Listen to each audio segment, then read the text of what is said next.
Welcome back to Nasdaq Trade Talks. I'm your host, Jill Malandrino, Global Markets Reporter at Nasdaq. We're coming to you live from the 44th Annual Futures Industry Association Conference. Joining me on set, we have Julie Bauer. She's the Senior Vice President of Government Relations over at the Options Clearing Corp. It's great to have you back on set with us. And options industry, we need to have our voice in Washington. And since you and I met last year, or a couple years ago, there's been an election, there's been significant change. How is that impacting the coalition's efforts? Well, there are a lot of new faces in Congress now, and so a lot of new people to educate, a lot of new folks on the staff on Capitol Hill, and as you know, options and derivatives are not always a ready topic for new staffers or new members of Congress, so it's always a big educational lift at the beginning of a new Congress with new members and new folks on your oversight committee. So it will be a lot of walking the halls on Capitol Hill and door-to-door retail education. Do you think that Congress will focus on any options-specific activity this year?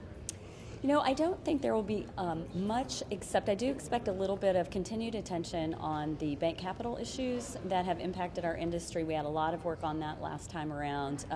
The current chairs of the oversight committees have some other priorities that I think will take top tier this Congress, but I do expect continued focus on that piece. All right, now the Options Market Stability Act, that was passed in the House unanimously, but it didn't go into law. Why did that happen? So Congress adjourned before the Senate was able to consider that bill, but it did pass, as you said, unanimously in the House, and there are still quite a few members of Congress on both sides of the aisle. It was a very bipartisan issue who are interested in still pursuing that. Also, the federal banking agencies, led by the Federal Reserve, have published a rulemaking right now that comments end in a few days, actually. That would actually address the issue that we talk about, along with a bunch of other ones. All right, now how concerned are you about the financial transaction tax? What if that was to be implemented? It's an interesting question.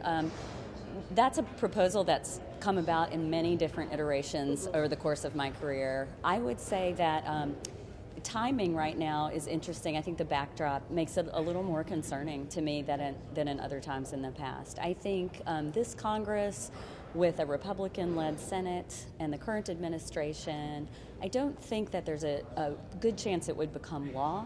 I do think it will be a highlight of a number of presidential candidates' platforms for 2020.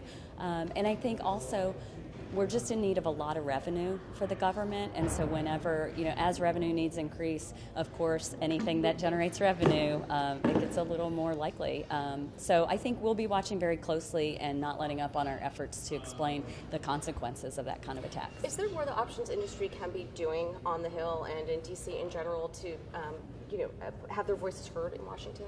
Right. Well, I think that the options industry did a great job over the last 2 years coming together, really the entire ecosystem from customers, market makers, clearing banks, exchanges, and of course the Options Clearinghouse, to really show that the full spectrum of the options industry cares deeply about the health of these markets. We've worked together on the bank capital issues and some other issues, and I really want to harness that power and keep it going because the issues are continuing, and as I said, the environment's getting more challenging. Okay, Julie, great to catch up with you as always. You as well. And thank you for joining me throughout the day. I'm Jill Malandrino, Global Markets Reporter at Nasdaq.